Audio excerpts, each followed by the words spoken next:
but I'm not going to a 3 hour movie so I can see hot Tom Cruise. Like that is not my role or my goal Whoa, whoa, whoa, when I'm whoa, going whoa, to this whoa. movie. You know it is. No, You know you want to see hot. You're like listen, if I just want to see it, I could just type in hot Tom Cruise and I can do it from the comfort of my own home. I didn't need to subject myself to that. Yeah, boy.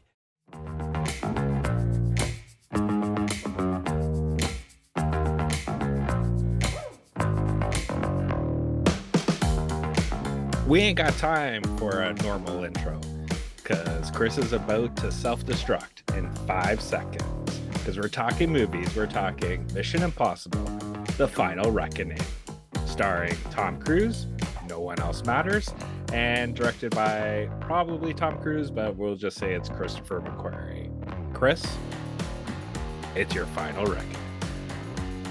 Yeah, but our lives are the sum of our choices.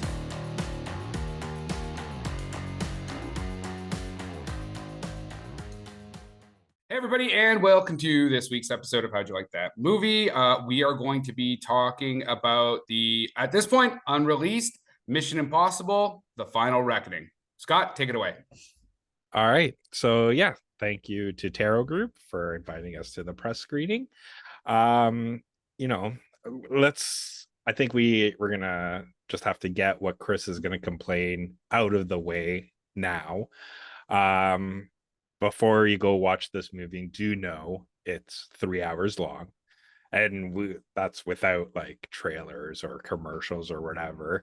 So, get a decapitator in you, get a big gulp and enjoy. Because for me, this I think we're gonna be way off on this, but I see this movie for what it is, and it's just like spectacle. It has nothing to do with plot. It has nothing to do with anything. Just putting shit on the big screen to enjoy being in a movie theater. Brace yourself.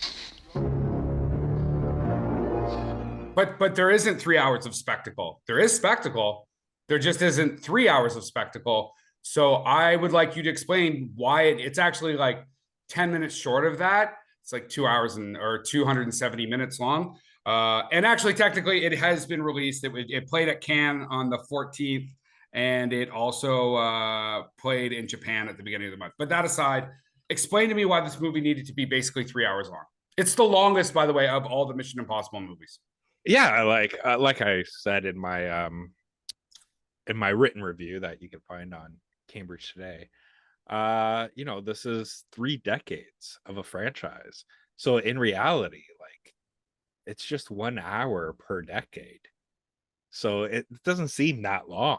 You're just encompassing all of this into trying to technically putting a button on this franchise, which they do. I think we can agree that they do leave it kind of open enough that if this movie does do well, you might see in 5 years from now Mission Impossible, the semi-final reckoning, because they could bring this back. But yeah, like, I enjoyed it, and like, fuck, 62 years old, man. Can we just talk about that? Tom Cruise is 62 years old, and that motherfucker looks better than almost anybody I know. Yeah, it's great, but I'm not going to a 3 hour movie so I can see hot Tom Cruise. Like that is not my role or my goal Whoa, whoa, whoa, when I'm whoa, going to whoa, this whoa. movie. You know it is. No, You know you want to see hot. You're like, listen, if I just want to see it, I could just type in hot Tom Cruise and I can do it from the comfort of my own home. I didn't need to subject myself to that. Yeah, boy. Just as because I also wrote my written review for Cambridge Today. There, according to Christopher McQuarrie, he told Fandango that, quote, parts 1 and 2 are not the end of the series, and they already have ideas for what comes next. Now, whether that is going to continue to have Tom Cruise playing Ethan Hunt or whatever, all that might be still up. But it does sound like, as of last year, the summer of last year, they do plan on continuing on. Even though this was, as you said, supposed to be the capstone, right? Like that's why they tied it all in together. That's why it had to be 3 hours long. That's why it had to be. And I don't know, is it that important to try and tie every single fucking movie together? Was that are you a big Mission Impossible guy? Like, was he? No. Like, I appreciate this franchise for what it is, and what it's done, and especially like fucking Tom Cruise's dedication, especially to make sure all these stunts are like mind blowing and amazing to see, and as practical as technically you can look. Like, I appreciate everything for that, but do I go out and watch these movies on the regular? No, I do not. So, and so can you speculate of how important it would have been to devote all that time to being like, because I know that when we were walking out of the film, you were like, oh, well, look, they explained, I can't remember which one it was. It was the monkey's Third paw or one, something, right? the third one. Well, it was always the criticism of J.J. Abrams with the third one, right? Like the MacGuffin that was created, the rabbit's paw, but then Rabbit's foot, I think, right? rabbit's foot, or it had the other name that was called the anti-god. Right, it was never explained what it did. Like, you just saw Tom Cruise and Philip Seymour Hoffman just really want that really bad, and that was always the criticism of J.J. Abrams, right? Like, he can set everything up, but he can't finish something, right? Like, his third acts are always the worst, so they just left it unsaid. And I think for the whole time since that movie has come out, in terms of like critique and chatter, it's always been like the running joke, I guess you could say. And So, actually, I think on the topics of MacGuffins, I think this is a great place to throw in this week's quote. There isn't a lot yet. Obviously, the film doesn't come out till the 23rd, so it's mostly just critics. It's mostly just press screenings. And I'll be honest, and I felt like this before when we've been at really advanced screenings where the press seems to just be like, "Oh, it was such a fantastic movie," or whatever. Like, nobody wants to say anything bad because nobody wants to lose their press credits going forward. But Donald Clark from the Irish Times, I think I feel very similar to this guy's quote here. Stop talking to me. Nobody cares about the MacGuffin. Stage a car chase on the Great Wall of China. Abseil down the Eiffel Tower. What do you think we're paying you for? And I agree. Like, the spectacle is awesome. Like, the hand-to-hand combat, the fist fight / dog fight in biplanes that is happening in real life. All they did is they didn't, the actor that plays the protagonist, they had actually like a real like stunt pilot. So they just had a green suit on him. But yeah, that's Tom Cruise up there in a harness flying around. And actually the director did say they actually had stuff planned that when they went to do it, it was like impossible. Like the G-forces on Tom Cruise and stuff were like actually just too much for what. So they actually had something even crazier planned, and like physics said, no, it's not going to happen. So the spectacle is great, and I would say that there's at least two big set pieces, and I would actually say like the ending is almost like one big set piece. Technically, it's a collage of set pieces. That and the underwater sequence are amazing. They're absolutely amazing. But yeah, first off, the trying to weave all these like do you not agree there was a ton of talking? And I know you're like, yeah, it's a movie, people talk, but like no, like that were really long and they just kept fucking talking, sort of like I'm doing right now. Yeah, there was a lot of exposition. It was a lot of explaining instead of showing. But I think the problem with it too was a lot of things that they explained like 20 minutes ago, and then it was like they had to re-explain it because it's a new character kind of thing. Like, it was just the same exposition over and over again to try to kind of I guess it was more to drum home the ending kind of thing. Where they could have just let it happen. Just let the characters do their thing. Like, we're going to do this. Meet me here. Got to go. Boom. And just let it happen. Use the camera, use the image to tell the story. Yeah. Like, I agree. Like, this isn't like, for me, I gave this like a 3.5 out of 5. I don't know what you gave it. Because I really didn't read your review.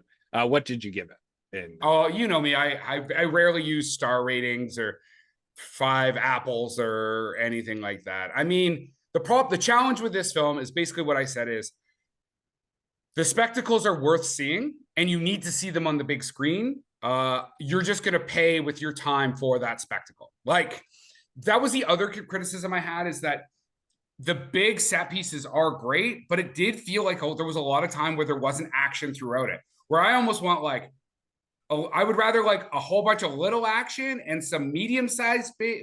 So, for example, in Dead Reckoning, the big jump off the mountain is like one piece, but there's tons of little stuff that leads up to that. Where this, like that plane sequence was obviously way longer, but because of that, it felt like there was a lot of places where there was like kind of nothing. It was like a lot of monologues, a lot of cameras going back and forth between characters as they looked at each other. And you're like, come on, let's fucking go here, man. Like, I'm here to see, like, abseil down the goddamn Eiffel Tower. Let's do it. Yeah, which will probably be in the next one now that I say that.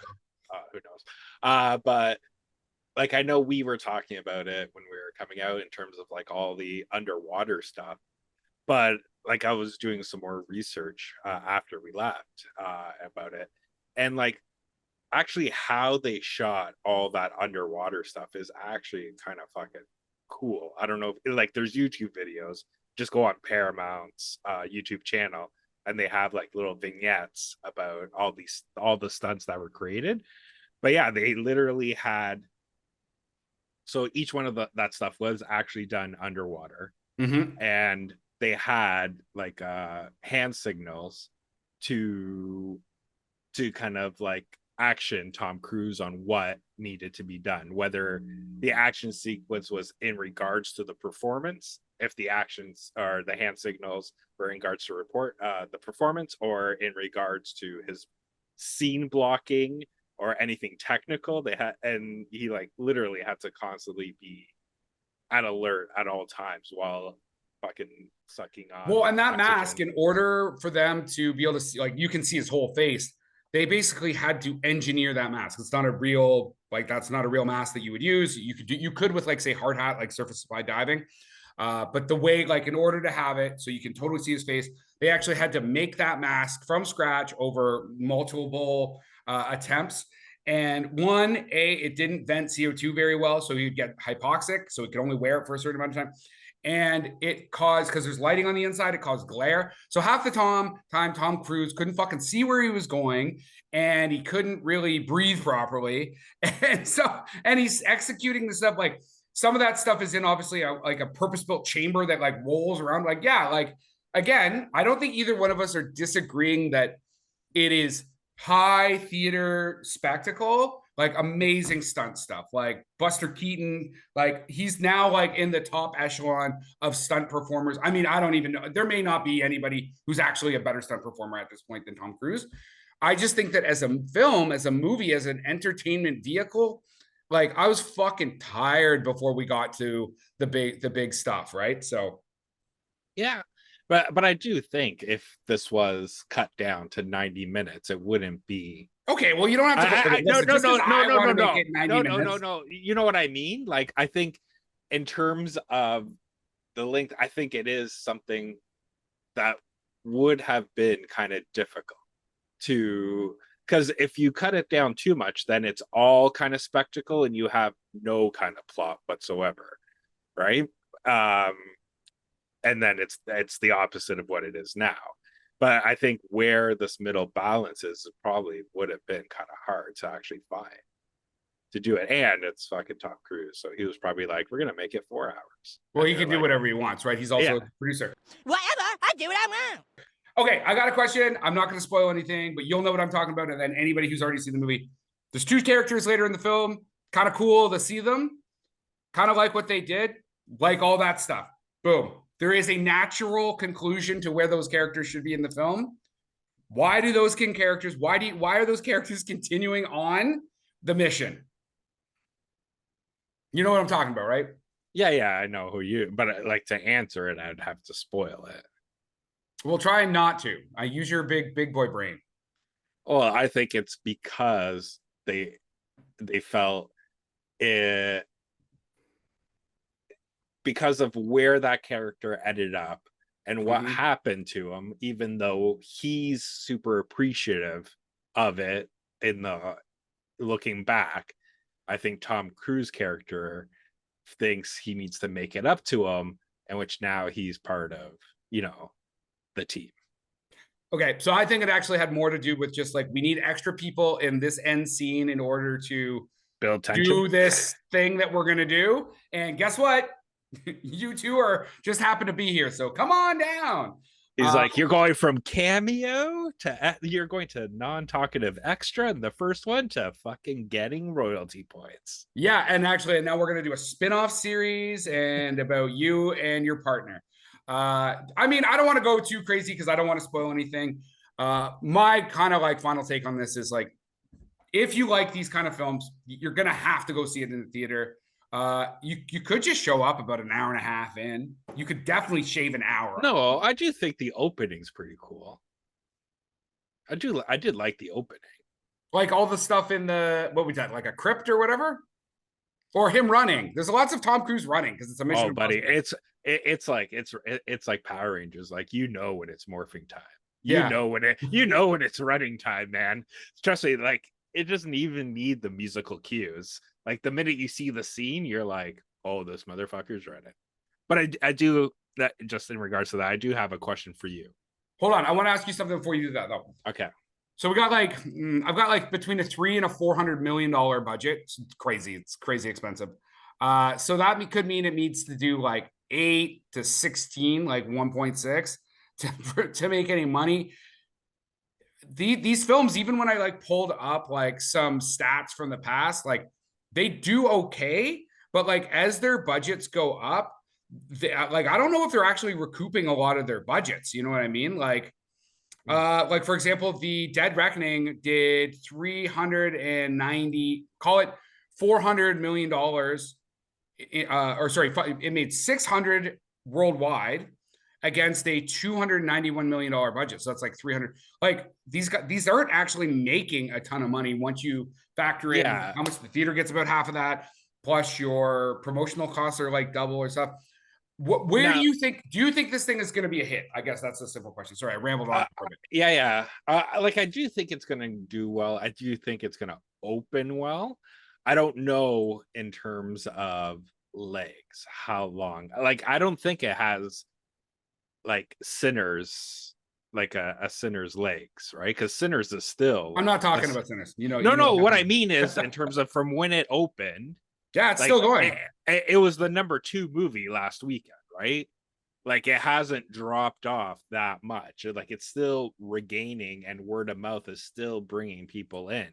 And that's what I mean by that. Like I don't know if this happens because you're in the beginning of the summer, right? Like the summer blockbusters are coming out, in which we all become like a dog looking at a squirrel, where every weekend it's something new and shiny and something you've been waiting for too, right? Right. So that's the thing. Like, who knows? Like, because it was Nolan, right? That like booked a certain amount of time in IMAX that no other IMAX movie could be except for Oppenheimer. Like, do you think he can do the same thing?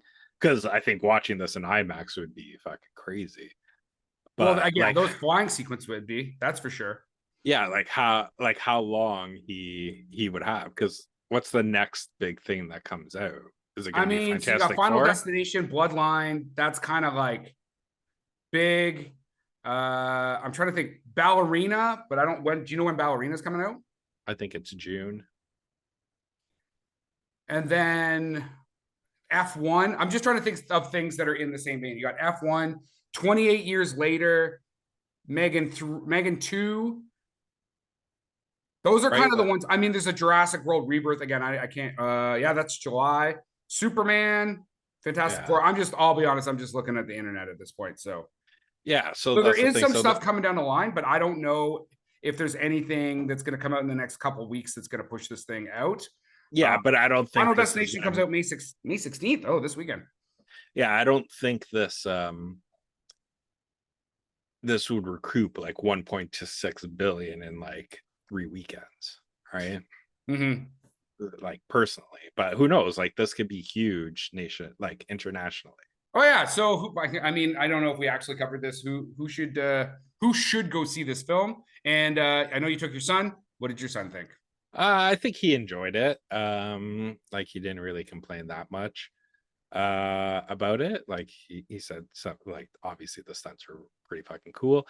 Who would I like? That's the thing. Like I do think like cinema going fans are gonna enjoy this. Like this is like like Avatar kind of thing. Like you're just there to like see the fucking magic on the screen, right? And I think most of the time you're with this film, it's going to be see how much you can spot the CGI and how little it is.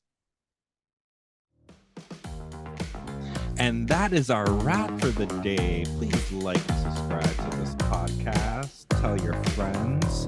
If you want to get a hold of us, reach us at the www.howdyoulikethatmovie.com.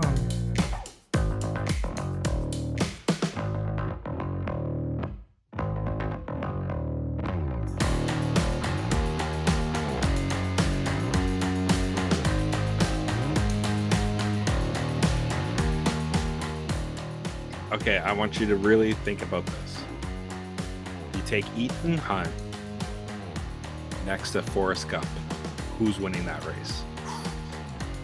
I think it depends on if we're going short distance or long distance. I don't think still it give matters. advantage. Hold on. I give advantage ultra long distance to Forrest Gump.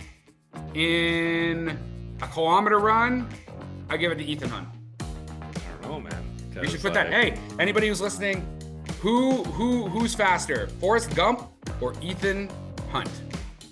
Right, because even long distance, right? Ethan Hunt's crossing like cities in like fucking 10 minutes. Forrest Like, Gump ran back and forth across America like I don't know how many, a lot of times.